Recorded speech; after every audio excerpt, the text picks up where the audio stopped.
এই দেখো, তুমি এখনো রেগে আছো আমার উপর। আমার রাগতে বয়ে গেছে আপনার ওপর। তুমি কিছুতেই বুঝছো না, খরচ বাড়ছে। আয়না বাড়লে চলবে কি করে? বিদেশে আমাকে যেতেই হবে। সব বুঝেছি, সব বুঝেছি। আপনার আমাকে অসহ্য লাগছে, তাই আপনি বিদেশে যাচ্ছেন, তাই তো? তুমি আমায় ভুল বুঝছো। রাজ্য চালাতে অর্থের প্রয়োজন আছে। কেন এতদিন রাজ্য বুঝি চলছিল না? এতদিন যেভাবে চলছিল সেভাবেই চলবে। সময় পাল্টাচ্ছে। এখন শুধু সিংহাসনে বসে থাকলেই চলে না, দেশ বিদেশ ঘুরে দেখতে হবে কিভাবে রাজ্যের উন্নতি হয়, লাভ হয়, সেই নিয়ে নতুন করে ভাবতে হবে। তার মানে আপনি ঠিক করে নিয়েছেন আপনি যাবেন, তাই তো?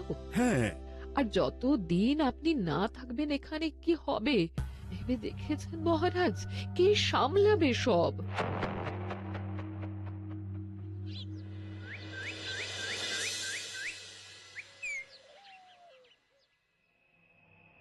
চিঠি?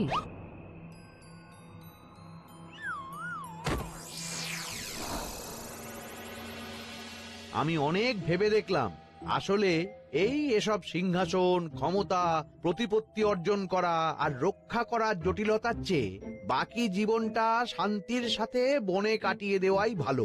বলছি সবই তো বুঝলাম, কিন্তু এই শান্তিটা কে?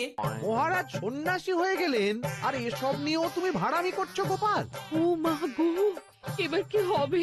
চিন্তা করবেন না রানীমা, কৃষ্ণনগরকে আমি আমার বুক দিয়ে আগলে রাখবো। আপনার ছাতির মাপটা ঠিক মতো জানেন তো মন্ত্রী মশাই? মানে ওই গোটা কৃষ্ণনগরকে কি আপনি আপনার বুকের মধ্যে আগলে রাখতে পারবেন? গোপাল! মার্জনা করবেন মন্ত্রী মশাই। আমি বলছিলাম কি, ওইসব আগলে টাগলে রাখার আগে ওই ভালো করে খুঁজে দেখুন সব। মানে কি বলতে চাইছো কি তুমি? মহারাজকে খুঁজে বার করুন মন্ত্রী মশাই, লোক পাঠান। তিনি হয়তো এখনো বেশি দূর যেতে পারেননি। এটা কিন্তু ঠিক বলেছে গোপাল, তাকে একবার যদি খুঁজে পাই আমরা। আপনি চিন্তা করবেন না রানীমা, আমি এক্ষুনি লোক পাঠাচ্ছি। আর গোপাল, রানীমাকে বিশ্রাম নিতে দাও। যাও এখন, যত সব।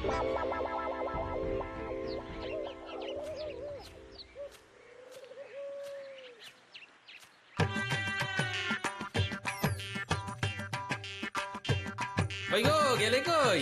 এক ঘটি জল দাও দেখি। ওই জলই খেতে হবে, শুধু জল। ঘরে এক দানাও চাল নেই। বাজারে না গেলে আজ হরি মটর। রাজ্যে রাজা নেই আর তুমি ঘরে চাল নেই বলে চিল্লামিল্লি করছো, চত্ব সব।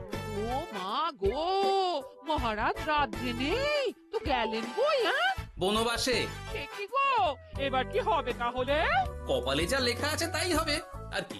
এই তোমার চাকরিখানা থাকবে তো? হ্যাঁ, না থাকলে বাটি হাতে বেরোবো, চিন্তা কি?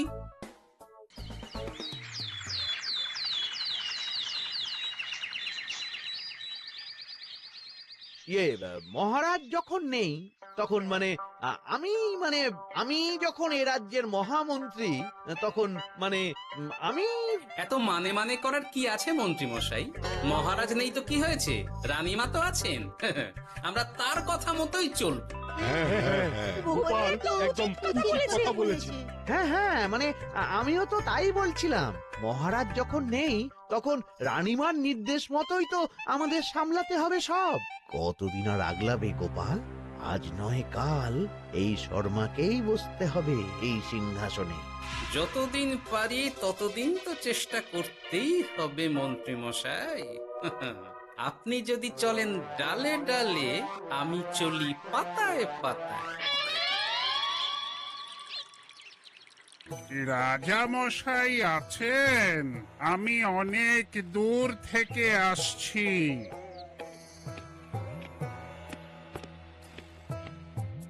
মন্ত্রীমশাই, একজন সাধু এসেছেন রাজামশাইয়ের সঙ্গে দেখা করতে। বলছেন অনেক দূর থেকে এসেছেন। জানো না মহারাজ এখন নেই? যাও, চলে যেতে বলো ওকে। মহারাজ নিরুদ্দেশ। এই মুহূর্তে সত্যিই যদি কোনো প্রাজ্ঞ সাধু বাবা রাজবাড়িতে তার পায়ের ধুলো দেয়, বলা তো যায় না যদি মহারাজের হদিস তিনি দিতে পারেন। ঠিক ঠিক, একদম ঠিক বলছেন পণ্ডিত মশাই। বেশ বেশ, ডেকে আনো তাকে, দেখি সে কি বলে। মহারাজ, আমার প্রণাম নেবেন। উনি মহারাজ নয়, উনি মন্ত্রী। আসুন সাধু বাবা, আসুন। আসন গ্রহণ করুন।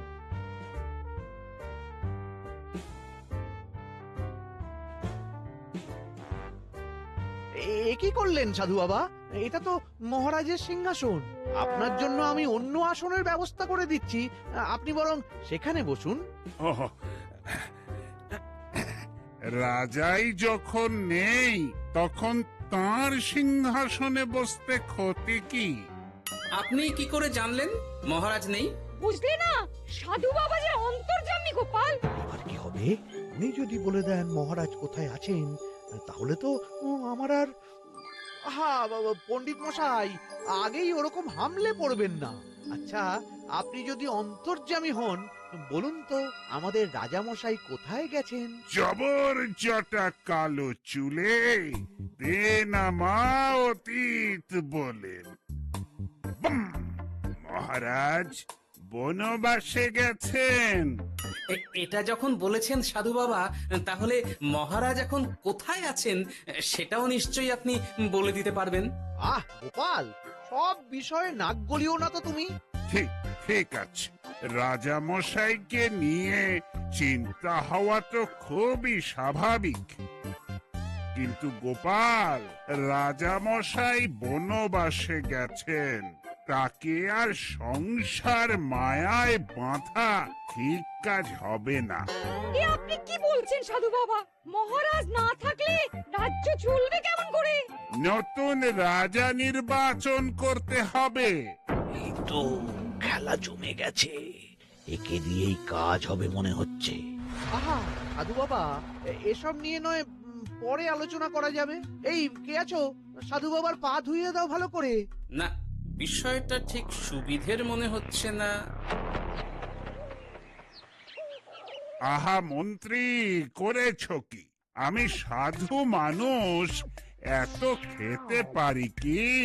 ও বললে হবে না সাধু বাবা, আপনার জন্য নিজে দাঁড়িয়ে থেকে মহারাজের খাস হালুই করকে দিয়ে রাঁধিয়েছি সব। দেখুন না একটু, অমৃত অমৃত।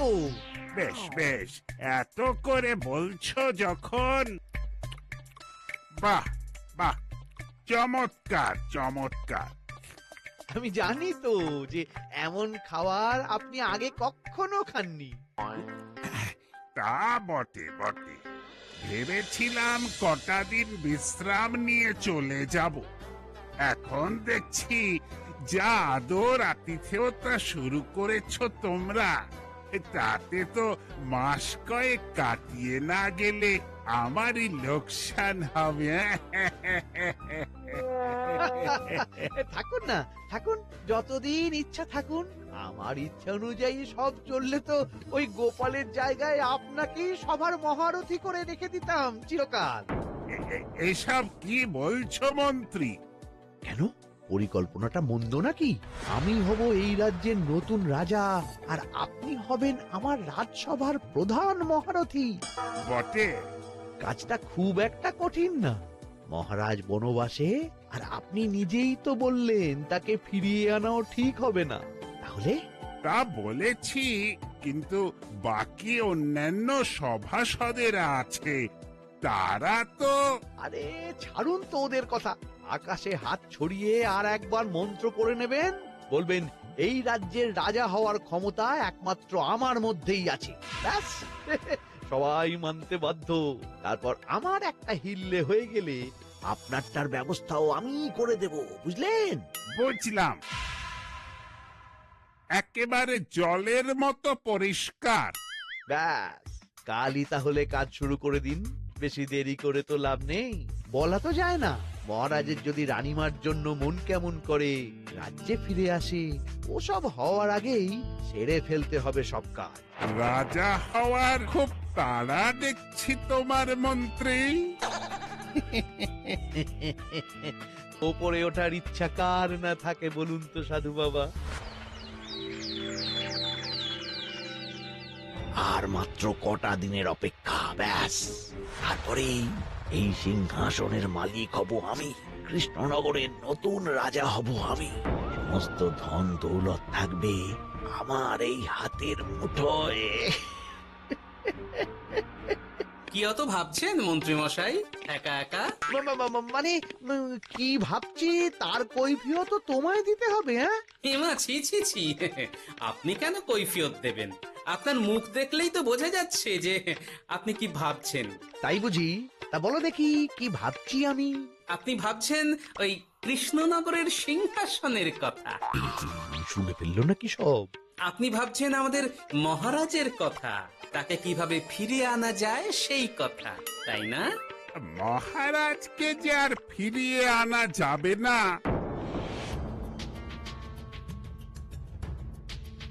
সে কথা তো আগেই বলেছি। তাই যদি হয় সাধু বাবা, আপনি এর একটা কিছু বিহিত করুন, না হলে রাজা ছাড়া রাজ্য। ঠিক বলেছ, রাজা রাজ্য, নুন ছাড়া তরকারি, আলো ছাড়া দিন, জল ছাড়া জীবনের মতো। তাই যত দ্রুত সম্ভব নতুন রাজা নিয়োগ করা দরকার। কিন্তু এ বিষয়ে সিদ্ধান্ত নেওয়ার আগে রানীমার সাথে কথা বলা জরুরি। তার চেয়েও জরুরি একটা কাজ আগে করা দরকার। কিসের কথা বলছেন মন্ত্রী মশাই? গোপালের বহিষ্কার। এ আপনি কি বলছেন মন্ত্রী মশাই? একে রাজা মশাই, তার মধ্যে গোপালের মতো বিচক্ষণ মানুষকে রাজসভা থেকে বহিষ্কার করলে তো রাজ্যেরই ক্ষতি। এটাই হচ্ছে সমস্যা। এই কক্ষে যার যেটা কাজ নয় সে সেটা নিয়ে বেশি চিন্তিত। তুমি বিজ্ঞানে মন দাও, রাজকাজ আমার দায়িত্ব। তাহলে এরকম সিদ্ধান্ত নেওয়ার আগে সবার সাথে আলোচনা করা দরকার। কোনো দরকার নেই, আমি যা বলেছি তাই হবে। রাজ্যের ব্যয়ভার বাড়ছে, এই মুহূর্তে কোনো ভাঁড়কে অযথা বেতন দিয়ে পোষার কোনো মানে হয় না। তাই গোপালেরও কাল থেকে রাজসভায় আসার কোনো দরকার নেই। সবই আমি বুঝতে পারছি মন্ত্রী মশাই। বেশ, আপনি যখন বলছেন, এই আমার শেষ দিন রাজসভায়, চলি সবাই, ভালো থাকবেন।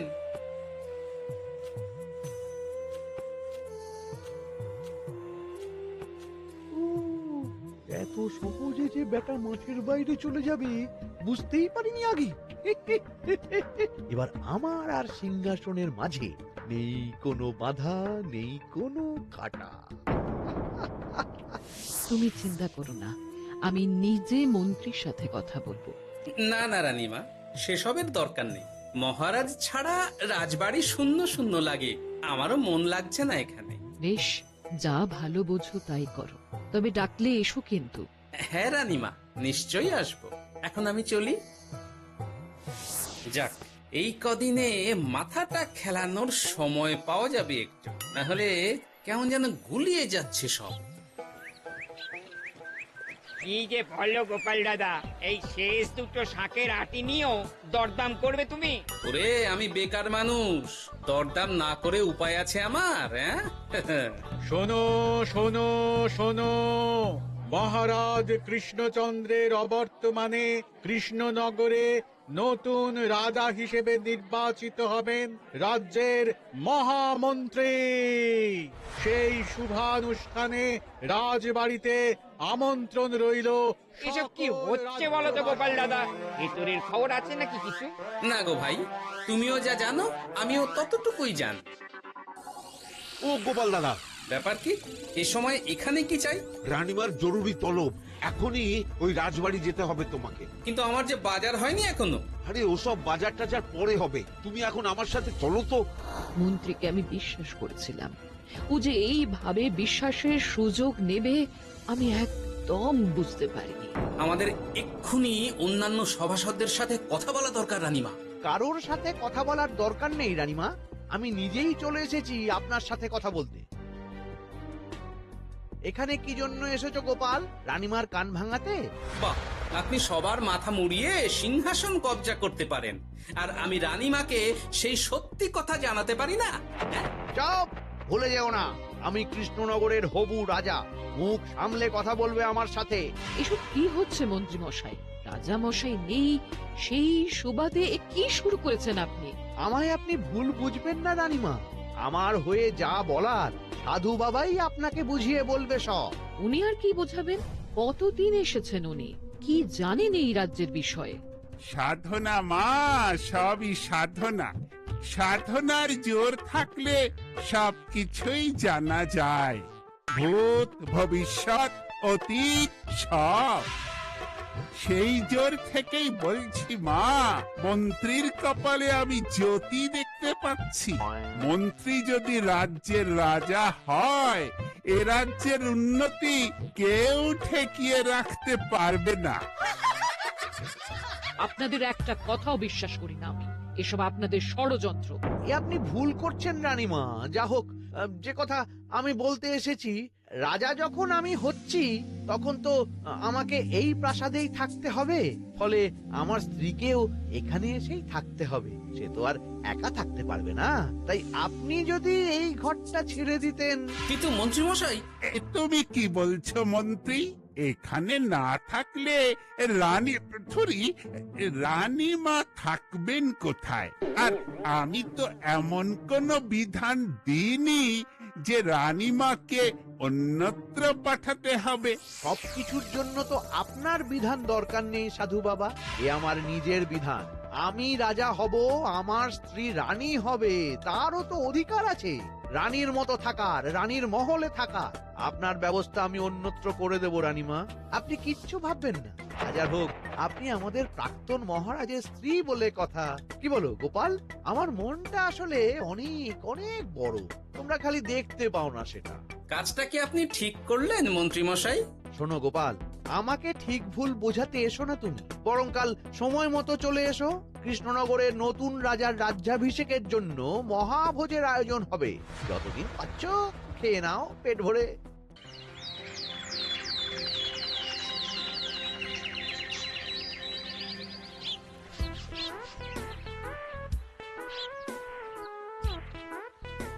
আরে এগুলো আবার কি পরে আছে এখানে?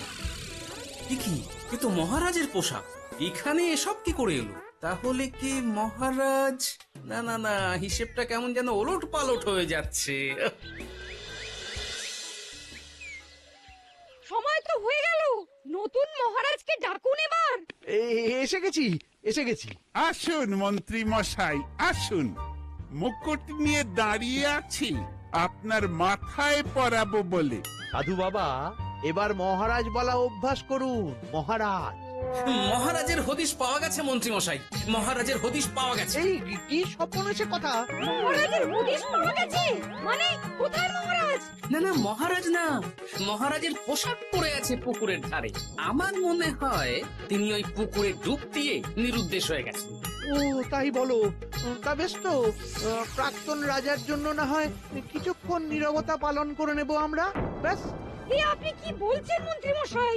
মহারাজ সত্যি ওই পুকুরে ডুব দিয়েছেন কিনা সেটা তো তলিয়ে দেখা দরকার একবার। সেসব হবে আমি রাজা হওয়ার পর। নিন সাধু বাবা, মুকুট পরান। কিন্তু মন্ত্রী মশাই, আরো একটা দুঃসংবাদ আছে যে। ও আবার কিসের দুঃসংবাদ? মহারাজ যে পুকুরে ডুব দিয়েছেন সেই কথা বলতেই রানীমা অজ্ঞান হয়ে গেছে। তুমি যে কি করো না গোপাল, শুভ সময়ে অশুভ একটা সংবাদ দিয়ে দিলে তো সব বরবাদ করে। এই কে আছো? গ্রেপ্তার করো গোপালকে। তার আগে তোমায় গ্রেপ্তার করা হবে। এত বড় সাহস তোমার? হবু রাজাকে গ্রেপ্তার করার কথা বলো তুমি? আজ তোমার একদিন কি আমার একদিন। কিসের হবু রাজা? আমি কৃষ্ণনগরের আসল রাজা। হ্যাঁ, আমি। কি মহারাজ, আপনি? হ্যাঁ, আমি। অনেক দিন ধরে তো তোমার বাড়বাড়ন্ত দেখলাম, আজকে খেলা শেষ। কিন্তু গোপাল, রানী কোথায়? কেমন আছে সে? এক্ষুনি তার কাছে আমাকে নিয়ে চলো। রানীমা ভালোই আছে মহারাজ, কিচ্ছু হয়নি তার। কিন্তু তুমি যে বললে রানী অজ্ঞান হয়ে গেছে। এটুকু মিছে কথা না বললে যে আপনার লুকোচুরি খেলাটা এত সহজে শেষ হতো না মহারাজ। লুকোচুরি বটে, কিন্তু তুমি বুঝলে কি করে এত সব? প্রথম সন্দেহটা হলো যখন রানীমাকে অন্যত্র রাখার কথা বলতেই আপনি বিচলিত হয়ে উঠলেন, তখন। তারপর পুকুর পাড়ে আপনার পোশাক। ব্যাস এটুকুই, আর কিছু নয়। আর প্রথম দিন রাজসভায় এসেই সোজা সিংহাসনে চড়ে বসা। ব্যাস, একে একে 2 আর 2 এ 2 4 করে ফেললাম। তারপর মনে হলো রানীমার প্রতি টান ফিরিয়ে আনতে পারে আপনাকে আপনার আসল রূপে। তাই এই মিছে কথা। অধমের অপরাধ মার্জনা করবেন মহারাজ। গোপাল, তোমার তুলনা নেই। কিন্তু মহারাজ, আপনি কেন এই ছদ্মবেশ নিয়েছিলেন তার আসল উদ্দেশ্যটা কিন্তু এখনো আমার কাছে পরিষ্কার হয়নি পুরোটা। আসলে আমি পরীক্ষা করছিলাম, বুঝলে, কিসের পরীক্ষা মহারাজ? যে আমার অনুপস্থিতিতে কে এই রাজ্য চালাবে তার পরীক্ষা। এবং আমি ঠিক করেছি যে কদিন ব্যবসার কাজে আমি বাইরে থাকবো ততদিন রানীর পরামর্শ মতো সমস্ত কিছু সামলাবে গোপাল।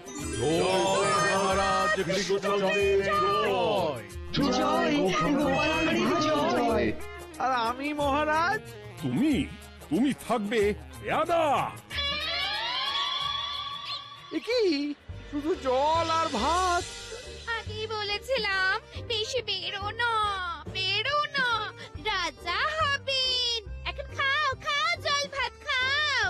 চেষ্টায় তুমিও আমাকে ভুল বুঝলে গিন্নি। সাবস্ক্রাইব করুন, ক্লিক করুন বেল আইকন।